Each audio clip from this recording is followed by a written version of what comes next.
Hello friends, कैसे आप सभी लोग। स्वागत है आप सभी का हमारे यूट्यूब चैनल इंग्लिश लिटरेचर 247 में।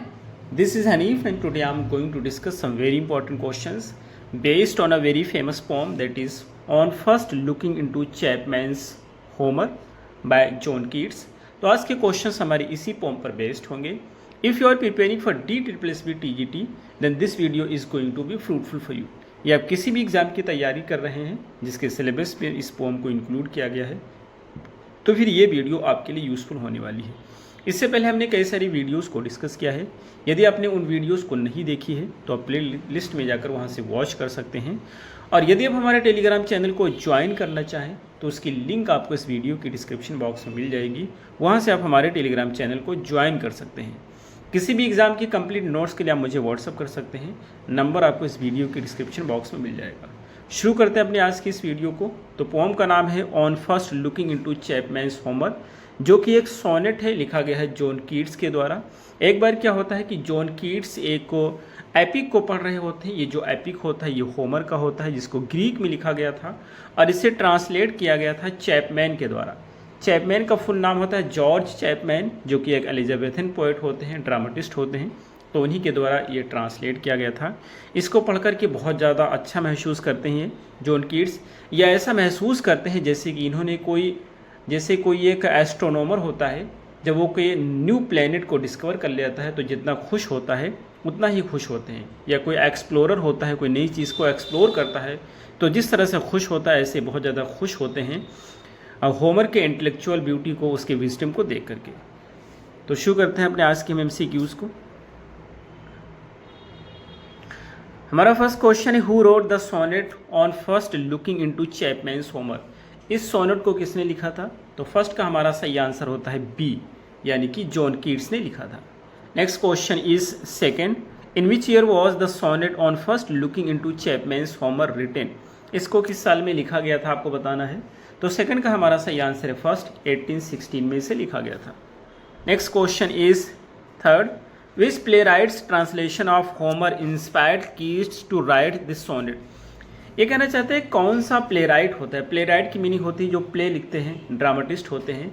तो कौन से प्ले राइट का ट्रांसलेशन होता है जिसने होमर के वर्क का ट्रांसलेशन किया था, जिससे इंस्पायर होकर के कीट्स ने इस सोनेट को लिखा था। तो थर्ड का हमारा सही आंसर होता है B, George Chapman. Next question is fourth, what emotion does Keats primarily express in the sonnet. इस सोनेट में कौन से इमोशन को एक्सप्रेस करते हैं उस सोनेट को पढ़ करके। तो फोर्थ का हमारा सही आंसर होता है बी, यानी कि एस्टोनिशमेंट। जब इस एपिक को पढ़ते हैं तो होमर के इंटेलेक्ट को देख करके, उसकी विजडम को देख करके आश्चर्य हो जाते हैं, एस्टोनिश हो जाते हैं। Next question is 5, where was the sonnet on first looking into Chapman's Homer first publish. ये जो सोनेट है इसको सबसे पहले कहाँ पे पब्लिश किया गया था। तो 5 का हमारा सही आंसर होता है बी, द एग्जामिनर मैगजीन में से सबसे पहले पब्लिश किया गया था। Next question is 6, which of Keats friends introduced him to Chapman's translation of Homer. ये कहना चाहते हैं कीट्स का कौन सा दोस्त था जिसने कीट्स का इंट्रोडक्शन कराया था जो चैपमैन का ट्रांसलेशन था होमर का, यानी होमर का जो चैपमैन ने ट्रांसलेशन किया था उससे इंट्रोडक्शन किसने कराया था कीट्स का। तो 6 का हमारा सही आंसर होता है C, Charles Cowden Clarke. Next question is 7th, the realms of gold in the poem refer. Realms of gold यानी कहना चाहते हैं जहाँ गोल्ड की दुनिया हो, गोल्ड का ही स्टेट हो, तो इससे क्या कहना चाहते हैं, इस पोएम में इसका क्या मतलब है। तो 7 का हमारा सही आंसर होता है B, cultural and literary achievement. इसका मतलब ये होता है कल्चरल और लिटरेरी अचीवमेंट के लिए यूज़ किया गया है। Next question is 8th, Keat compares the experience of reading Chapman's Homer to the discovery of which planet. Keat जो होते हैं जब होमर के वर्क को पढ़ते हैं तो उसके जो एक्सपीरियंस है, रीडिंग के एक्सपीरियंस को कंपेयर करते हैं। आपको बताना है कि इसके एक्सपीरियंस को किस प्लेनेट के डिस्कवरी से कंपेयर करते हैं। तो 8 नंबर का हमारा सही आंसर है सी, यूरेनस। उनको ऐसा लगता है जैसे कि यूरेनस प्लेनेट को उन्होंने डिस्कवर कर लिया हो। Next question is 9, what is the genre of the poem on first looking into Chapman's Homer. आपको बताएं इस पोम का जोनरा क्या है। तो 9 का हमारा सही आंसर होता है बी, यानी कि एक सोनेट है। और कैसी सोनेट है, पेट्रार्कन सोनेट है। Next question is 10, which of the sonnet is on first looking into Chapman's Homer. ये किस टाइप की है, विच टाइप ऑफ सोनेट, किस टाइप की सोनेट है। तो ये सही आंसर इसका बी होगा, पेट्रार्कन सोनेट है। जो पेट्रार्कन सोनेट है ये जो है ये पेट्रार्कन सोनेट है, और जो भी पेट्रार्कन सोनेट होता है उसका डिवीज़न क्या होता है, पहले 8 लाइन होती है और बाद में 6 लाइन होती है, वहीं से इमोशन का शिफ्ट होता है, और इस 20 के पार्ट के जहाँ से इमोशन शिफ्ट होता है उसको हम बोलते हैं volta. Next question is 11th, what is the rhyme scheme of the octave on the first looking into Chapman's Homer.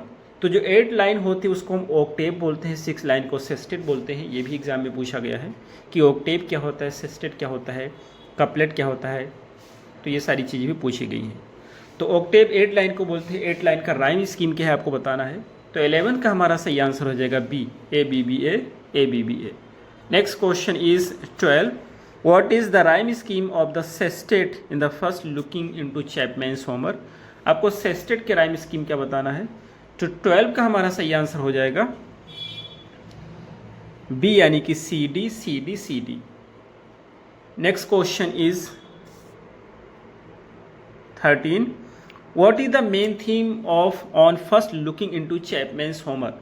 ये जो पोम है on first looking into Chapman's Homer, इसकी मेन थीम क्या है आपको बताना है। तो 13 का जो हमारा सही आंसर होगा वो ए होगा, the power of art to create wonder.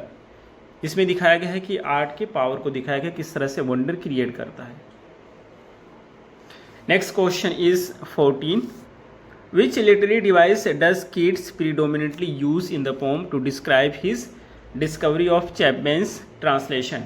ये कहना चाहते हैं चैपमैन के ट्रांसलेशन को डिस्क्राइब करने के लिए कौन सी लिटरेरी डिवाइस का मुख्य रूप से इसमें यूज़ किया गया है। तो 14 का हमारा सही आंसर होता है B, simile. Next question is 15, who is the historical figure mentioned by Keats that stares at the Pacific Ocean. वो हिस्टोरिकल फिगर कौन है जो कि कीट्स के द्वारा मेंशन किया गया है, जो पैसिफिक ओशियन को घूर कर देख रहा है। तो 15 का हमारा सही आंसर होता है C, Herman Cortez. Next question is 16th, what is the literary term for shift in tone और perspective in the middle of the sonnet seen here when Keats compares his experience to that of Cortez. ये कहना चाहते हैं कि उस literary term का हम क्या नाम देते हैं जब पोएट जो होता है अपने टोन में शिफ्ट लाता है या अपने नज़रिए को चेंज करता है सोनेट के बीच में। तो अभी आपको बताया था आपको हमने कि जो पेट्रार्कन सोनेट होती है उसमें एक ऑक्टेव होता है, दूसरा सेस्टेट होता है। तो ऑक्टेव से जब सेस्टेट में जाता है तो टोन में चेंज होता है और इस टोन के चेंज को हम वोल्टा बोलते हैं। So B is the right answer, और ये काफ़ी इंपॉर्टेंट क्वेश्चन है। Next question is 17, which Greek god is referred in the poem presenting poetry and music. कौन से ग्रीक गॉड को मेंशन किया गया है जो कि पोएट्री और म्यूजिक को रिप्रेजेंट करता है। तो 17 का हमारा सही आंसर होता है B, Apollo. Next question is 18th, which poetic technique is use in the phrase deep broad Homer के में कौन सी पोएटिक डिवाइस का यूज़ किया गया है। तो 18 का हमारा सही आंसर होता है सी, साइनेक्डोज।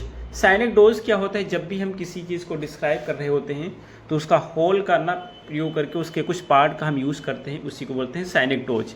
जैसे यहाँ पे डीप ब्रो, तो ब्रो मीन्स होता है फोरहेड, लेकिन स्पीकर या पोएट यहाँ कहना चाहता है होमर के इंटेलेक्चुअल नेचर और विजडम की बात कर रहा है ब्रो से, तो इसी वजह से साइनेक्डोज फिगर ऑफ स्पीच है। Next question is 19, in what year was on first looking into Chapman's Homer first publish. इसको कब पहले टाइम पब्लिश किया गया था। तो 19 का हमारा सही आंसर होता है ए, यानी कि 1816 में। इस पोम को 1816 ही में लिखा गया था, 1816 ही में एग्जामिनर मैगजीन में पब्लिश किया गया था। Next question is 20, what feeling does Keats express in the poem upon reading Chapman's translation. Chapman के ट्रांसलेशन को पढ़ करके कीट्स कौन से इमोशन को एक्सप्रेस करते हैं, कौन सी फीलिंग को एक्सप्रेस करते हैं इस पोम में। 20 का हमारा सही आंसर है ए, वंडर, आश्चर्य हो जाते हैं। Next question is 21, what is the first metaphor Keats use to describe his literary journey. पहला मेटाफर कौन सा है जो कीट यूज़ करते हैं अपने लिटरेरी जर्नी को डिस्क्राइब करने के लिए। तो 21 का हमारा सही आंसर होता है बी, यानी कि travelling in the realm of gold. जैसे कि वो गोल्ड के रियल में, गोल्ड के स्टेट में ट्रेवल कर रहे हों। Next question is 22, which western islands does Keats refer to in the poem? कौन से वेस्टर्न आइलैंड है जिसको मेंशन किया है कीट ने इस पोम में? तो 22 का हमारा सही आंसर है C, islands where poets inspired by Apollo resided. ऐसा आइलैंड की बात करते हैं जहाँ पे वो सारे पोएट्स रहते हैं जो अपोलो से इंस्पायर्ड हैं। Next question is 23, who does Keats credit with helping him? Keats किसको क्रेडिट देते हैं कि उन्होंने उनकी हेल्प की है? ब्रीड इट्स प्योर सीरीन, इसकी शांतिफुल प्योरिटी में सांस लेने के लिए, ये लाइन है पोम की। तो 23 का हमारा सही आंसर होता है C, George Chapman. Next question is 24, what discovery is the comparison made to in the line? ये कहना चाहते हैं कि ये जो लाइन है, इस लाइन से कौन सा कंपैरिजन, किस डिस्कवरी से कंपैरिजन किया गया है? When a new planet swims into his skin. तो 24 का हमारा सही आंसर होता है B, the discovery of Uranus. Uranus की डिस्कवरी की बात कर रहे हैं। Next question is 25, which emotion is conveyed by the phrase? इस फ्रेज से किस इमोशन की बात किया जा रहा है पोम में? तो 25 का हमारा सही आंसर होता है बी, और मिस होता है रिस्पेक्ट या सम्मान। Next question is 26, what poetic form is on first looking into Chapman's written in? आपको बताना कि किस पोएटिक डिवाइस या मीटर में इसको लिखा गया है। तो 26 का हमारा सही आंसर है डी, एम्बिक पेंटामीटर। जितनी भी सोनेट होती हैं, याद रखेंगे, जितनी भी सोनेट होती हैं सभी को एम्बिक पेंटामीटर में कंपोज किया जाता है। Next question is 27, who was the Greek poet whose works are central to the sonnet? आपको बताना है कौन सा ग्रीक पोएट है इस सोनेट के लिखते समय सेंटर में उसी का जो है वर्क होता है। तो 27 का हमारा सही आंसर होता है C, Homer. Next question is 28, what does the phrase deep brows suggest about Homer? Deep brows Homer के बारे में क्या बताता है? तो 28 का हमारा सही आंसर होता है B, his serious and intellectual nature. उसकी सीरियसनेस को, उसके इंटेलेक्चुअल नेचर को डिस्क्राइब करता है। Next question is 29, what is the wide expanse mentioned in the sonnet referring to? Wide expanse से पोएट क्या कहना चाहता है इस सोनेट में? तो 29 का हमारा सही आंसर होता है बी, होमर्स लिटरेरी एम्पायर की बात कर रहा है। Next question is 30, what aspect of Homer's work is Keats surprise to encounter through Chapman's translation?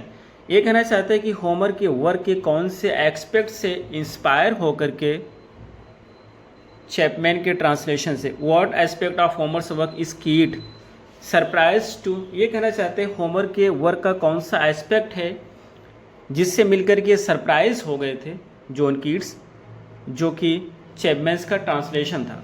तो 30 का हमारा सही आंसर होता है B, its emotional and intellectual power. जब उसको देखते हैं, उसके इमोशनल और इंटेलेक्चुअल पावर को देखते हैं, तो ये सरप्राइज हो जाते हैं John Keats. Next question is 31, Keats reference to the Pacific Ocean symbolises what in the sonnet? Keats का जो रेफरेंस देते हैं पैसिफिक ओशियन का, वो किस चीज़ को सिंबलाइज करता है इस सोनेट में? तो 31 का हमारा सही आंसर है B, the enormity of artistic discovery. Artistic discovery की विशालता को, इनॉर्मिटी माने विशालता। Next question is 32, which is the last question, Keats uses the sonnet to emphasize which literary quality of Homer's work? Keats sonnet का प्रयोग करते हैं Homer के लिटरेरी वर्क के होमर के वर्क के कौन से लिटरेरी क्वालिटी को इम्फेसाइज करने के लिए, यानी कि जॉन कीट्स ने इस सोनेट में होमर के वर्क के कौन से लिटरेरी क्वालिटीज़ को इम्फेसाइज किया है? तो 32 का हमारा सही आंसर हो जाएगा बी, इट्स इमेजिनेटिव स्कोप, यानी कि उसके इमेजिनेटिव स्कोप, उसके इमेजिनेशन वाले पावर को एम्फेसाइज किया है। तो ये रहे हमारे आज के क्वेश्चन। हमें उम्मीद है आपको जरूर समझ आए होंगे। फिर मिलते हैं अगली वीडियो में। Till then take care, have a good time.